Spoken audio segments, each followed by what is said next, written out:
Bem, eu vou falar um pouquinho, como o pessoal pediu, sobre o que está acontecendo em termos de carbono, crédito de carbono florestal no Brasil na atualidade. E vocês vão chegar à conclusão lá no final comigo que muitas vezes a gente não pode nem chamar de crédito de carbono o que está nascendo, o que está voltando ao mercado. Eu não sei se todos aqui conhecem as bases teóricas que estão por trás desse mercado.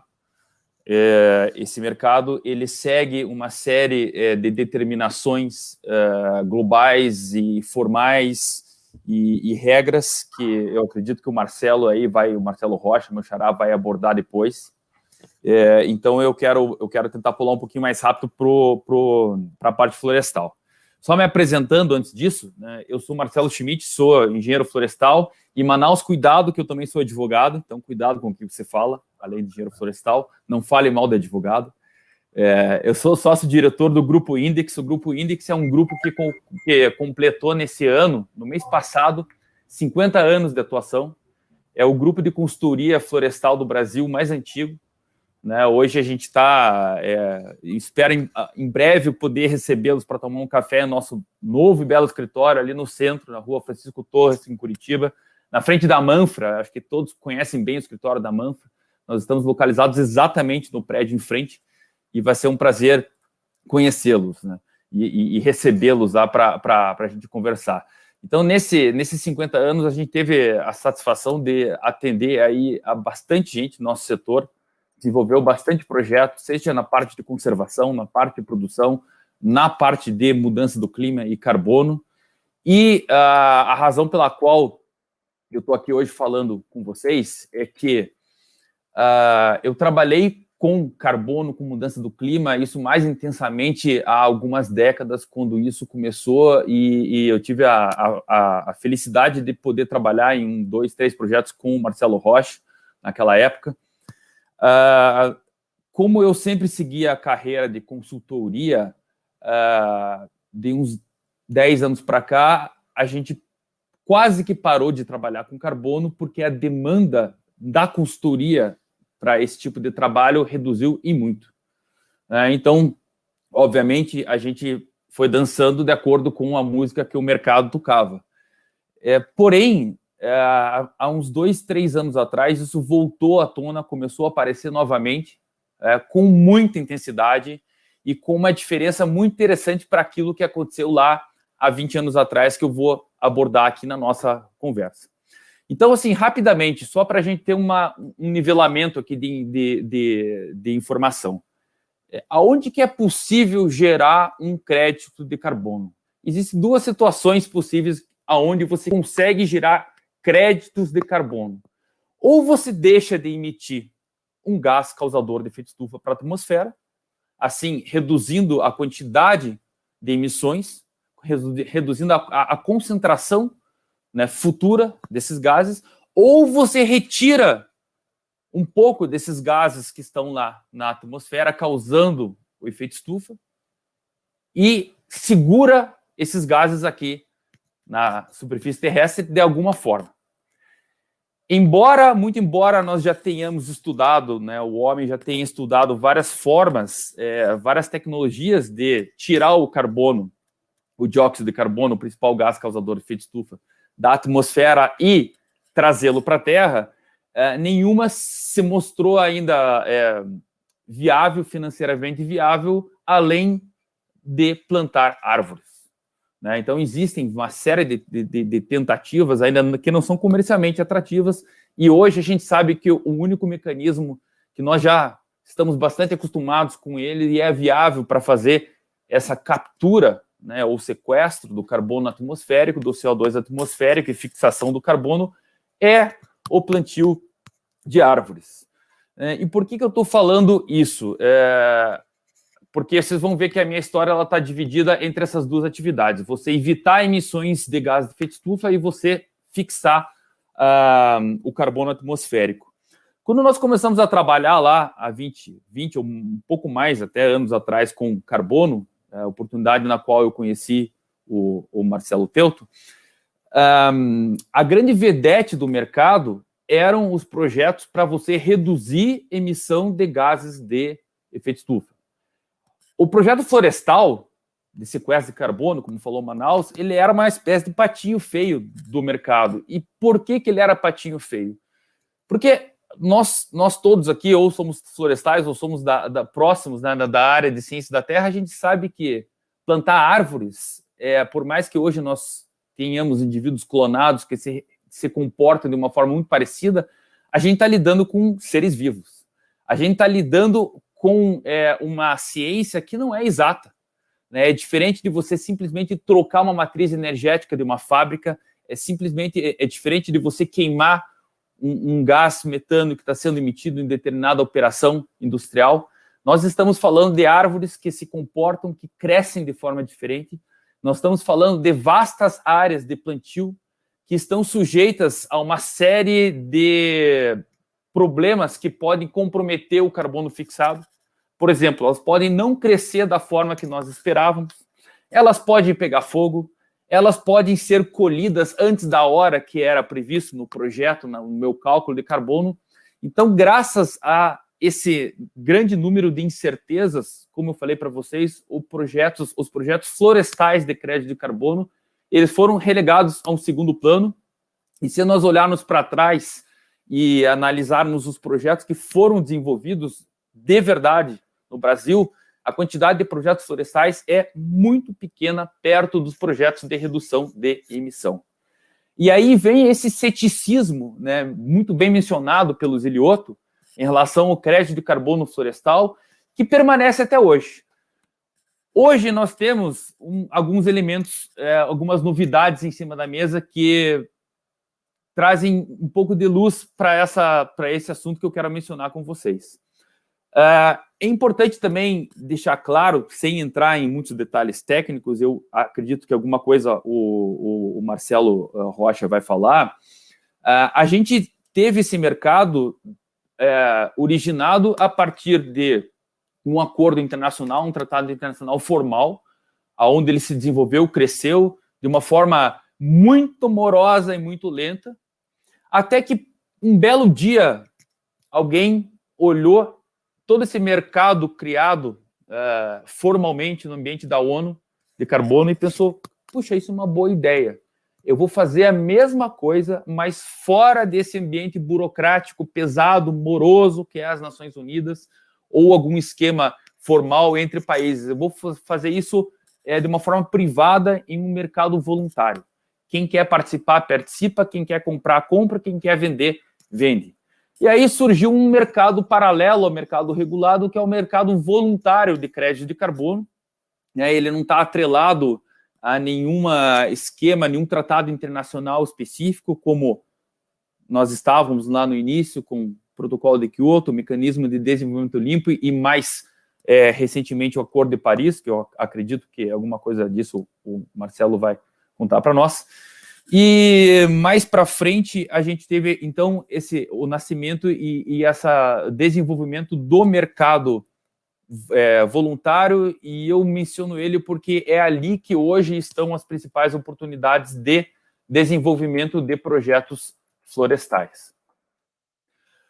A única figura que eu queria mostrar para vocês, que eu tenho um pouquinho de doc, não estou conseguindo dividir minha tela, ela mostra hoje quais são os preços das categorias de projetos para geração de crédito de carbono, né, comparado categoria a categoria. E aí vem aquele fenômeno que eu falei para vocês. Se nós olhássemos o preço do crédito de carbono há 20 anos atrás, por categoria, o projeto florestal estava lá embaixo.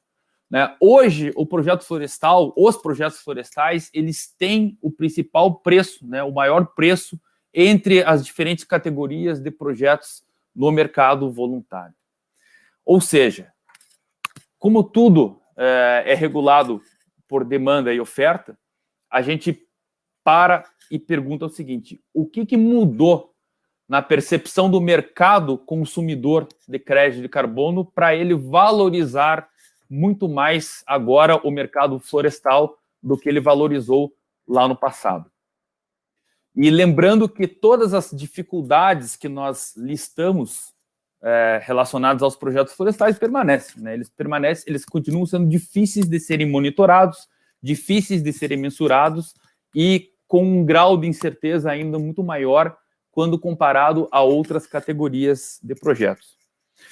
Eu lembro muito bem de um congresso que eu participei no Rio de Janeiro, e o Marcelo Teuto lembra muito bem disso. Teve uma época onde toda semana tinha um congresso de carbono internacional relevante no Brasil, e teve um específico no Rio de Janeiro que eu lembro de um rapaz que fez uma palestra, um rapaz de uma empresa que não existe mais, que trabalhava um crédito de carbono, e ele me falou algo que eu, como engenheiro florestal, eu fiquei bastante chocado. Ele falou, nós da empresa blá, blá, blá, quando olhamos uma floresta, a gente não vê árvore, a gente vê carbono, carbono, carbono, carbono, carbono.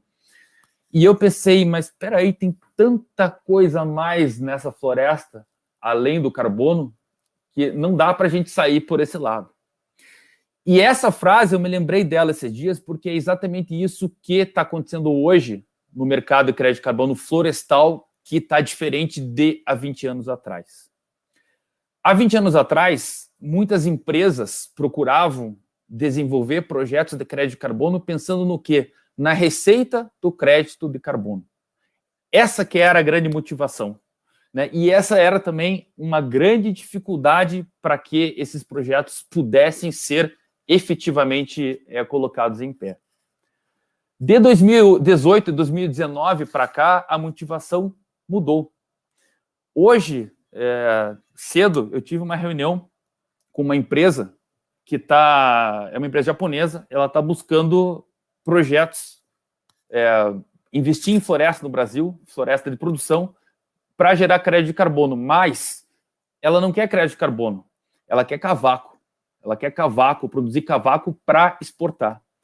E o crédito de carbono, ele viria no topo disso aqui, não somente como uma possibilidade de talvez aumentar a receita, mas com uma estratégia de demonstração de comprometimento socioambiental do projeto de produção de cavaco no Brasil. Então, hoje, o crédito de carbono florestal, ele voltou à tona com força, paralelamente a algo que também está sendo plenamente discutido, e eu até sugiro isso como um tema de uma live específica aqui da APF, que é o ESG. Ou seja, as corporações em todo o mundo estão extremamente preocupadas com as suas políticas ambientais, sociais e de governança. Isso está sendo cobrado pela sociedade, isso está sendo cobrado por stakeholders, por shareholders, por clientes. E quando a gente fala em política ambiental, aí surge aquele que é o principal problema ambiental do século XXI, que é a mudança do clima. Só para vocês terem um exemplo da dimensão que isso está tomando, no Grupo Index nós trabalhamos com investidores na área florestal. Eu estou falando de empresas que colocam o seu dinheiro no Brasil, né, esperando um retorno pela atividade florestal. E nós conhecemos essas empresas bastante com a sigla TIMO, né? Timberland Investment Management Organization. Há poucos anos atrás, discutir carbono, o clima, com uma TIMO era impossível. Porque, e eu vi isso, eu falei, isso para mim é irrelevante. Eu compro Timberland, eu estou preocupado com produção madeireira. Né? Carbono, para mim, é coisa de tree hugger, é coisa de ambientalista.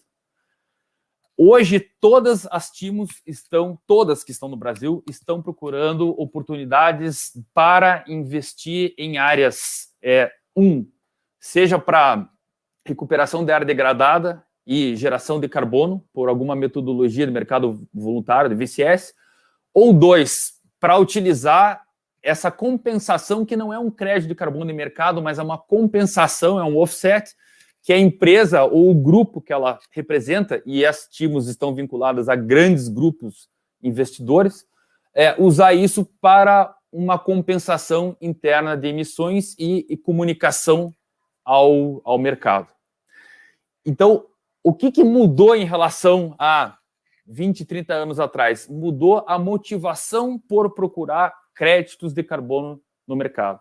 E eu não chamaria exatamente sempre isso de crédito de carbono. Ele pode acontecer como uma roupagem diferente, né, uma simples contabilidade desse carbono, obviamente, desde que metodologicamente aceita, desde que haja transparência, né, provavelmente possível, preferencialmente uma certificação, terceira parte, para usar isso como uma estratégia corporativa, e ele pode acontecer também como um mecanismo de mercado, né, para você colocar isso em algum mercado e tentar gerar uma receita a partir disso.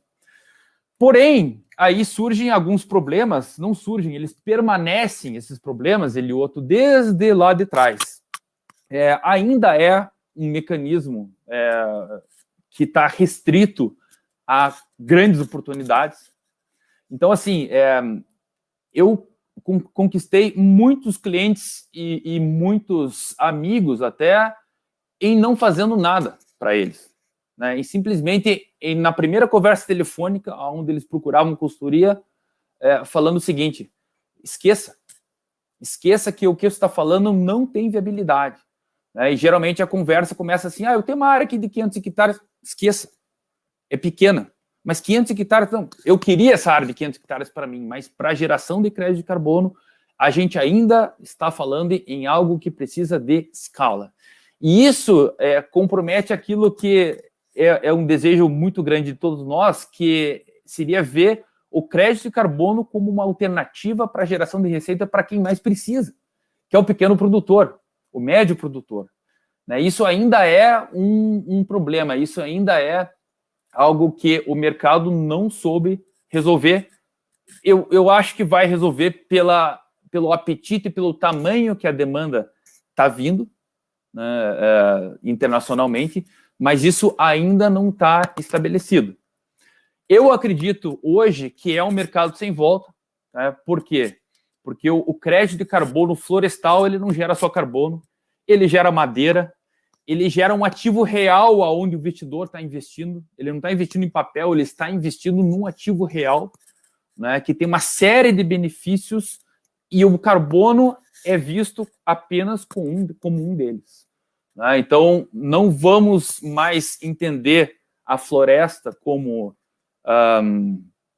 aquele rapaz que eu mencionei, que apresentou há 20 anos atrás, só carbono, mas vamos entender a floresta como uma fonte de investimento que traz retorno para o investidor, seja pela especulação imobiliária, seja pelo retorno da madeira, seja pelo carbono, mas ainda tem uma série de valores agregados relacionados à comunidade, à biodiversidade, e tudo isso junto que tem feito o mercado de crédito de carbono florestal, né, ressurgir dessa estagnação e se tornar hoje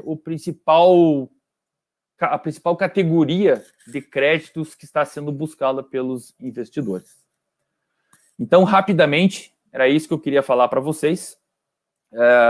Eu fico aqui à disposição para a gente depois conversar, debater e trocar uma ideia, porque realmente o assunto, como o Zilioto colocou, ele é bastante interessante e ele é polêmico, uma vez que a expectativa é maior do que a entrega.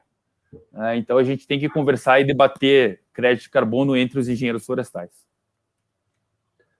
Perfeito, Marcelo. Vamos agradecer, então, aí a tua primeira participação. O Manaus já está pedindo ali a palavra. Já te passo, Manaus, mas eu só vou deixar aí, nós deixamos uns 10 minutinhos aí de intervalo entre as duas apresentações, né? Exatamente para ir surgindo alguma colocação importante. Eu vou fazer apenas uma para você. Você não abordou empresas do Paraná que tenham algum projeto, florestais que tenham algum projeto, seja no mercado oficial ou no mercado paralelo. Então, eu queria deixar essa pergunta para você e também aproveitar e fazer uma provocação. Você conhece quantas empresas florestais no Paraná que fizeram ou que têm o seu inventário de emissões feito, ou seja, conhecem a contribuição, né, de emissões, e que possam, dessa forma, pelo menos, imaginar um possível balanço, né, por meio da fixação aí do carbono pelas árvores. Depois o Manaus já faz a pergunta, Manaus. Tá. Zilioto, em relação a empresas paranaenses que tenham projetos de crédito de carbono e geraram crédito de carbono, não existem. Não existem por quê? Porque os projetos de crédito de carbono que foram elaborados até então nessa história, nessa longa história, eles passaram por toda essa via crucis muito difícil de você chegar realmente no crédito. Nós temos, sim, algumas empresas paranaenses que têm iniciativas na área de mudança do clima louváveis e elas vão muito mais na linha da segunda parte da sua pergunta, na linha de você ter uma política corporativa onde você conhece as suas emissões e você usa as suas florestas, né, sejam elas plantadas, nativas, de produção, de conservação, como uma estratégia, né, para compensar, para offsetar as emissões industriais. Aí sim, aí nós temos uma série de empresas, né, que fazem seu inventário de emissão de gases de efeito estufa. Até o próprio governo do estado, ele nos últimos anos, ele incentivou bastante isso, né? As empresas participarem disso. Existe um selo específico aqui do estado do Paraná para reconhecer, né, essa iniciativa. E eu vejo, Zilioto, nesse tipo de iniciativa um futuro muito interessante, né, para a criação de mercados regionais, nacionais ou locais de crédito de carbono, desvinculados, né, de uma obrigatoriedade, de um esquema maior e que torne mais difícil, e de um mercado também. Você não está colocando o teu crédito no mercado, mas é um esquema mais B2B, assim, mais one-on-one, onde você vai poder gerar um crédito. Será que a gente pode chamar isso de crédito, né? Mas uma forma de monetizar essa manutenção de carbono pelas florestas. Tudo bem. Manaus. Marcelo, tem uma pergunta do Eleandro aqui. Para pequenos silvicultores, quais os caminhos apontados para a venda de créditos de carbono, cooperativas e associações? Infelizmente, Leandro, eu sou bastante pragmático, sabe? Quanto a pequenos silvicultores, eu já falei isso, eu não vejo hoje caminho. Tá? Eu já participei de várias iniciativas de associações, de cooperativas, e no final do dia, se é complicado você fazer um projeto para gerar crédito de carbono para uma situação específica, você juntar 10 situações específicas no mesmo pacote, se torna ainda mais complicado, né? Se torna caro, oneroso, e realmente hoje eu não vejo possibilidade, né, de venda de crédito de carbono para pequenos silvicultores. Agora, vou falar repetir o que eu falei para o Zilioto. Nós temos que entender, uma coisa é o crédito de carbono gerado de acordo com uma regra específica de um mercado regulamentado, e outra coisa é você criar um mercado regional, uma iniciativa regional, aonde essas florestas podem ser utilizadas para compensar emissões industriais, emissões estaduais. Esse tipo de iniciativa eu acredito que a gente é o futuro, né, para a gente poder inserir pequenos produtores. Manaus, se quiser fazer a tua pergunta, está com o microfone desligado. Obrigado, Gilioto. Marcelo Schmidt, uns parabéns, bela palestra.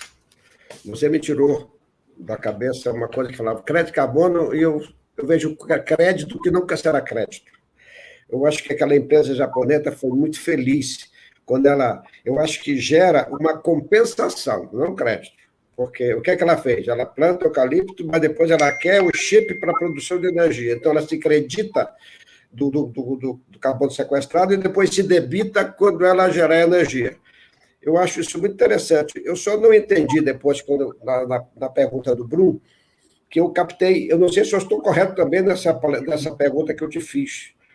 Eu acho que nada mais é que um débito de crédito, né? Você se acredita da fotossíntese e se debita quando você consumir essa matéria-prima. Não está sequestrada, está sequestrada quando está em pé, né?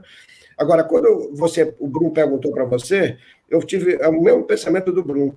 Por que não existe, então, a necessidade da gente reunir um monte de gente para gerar, não um crédito, para gerar carbono para um consumo futuro?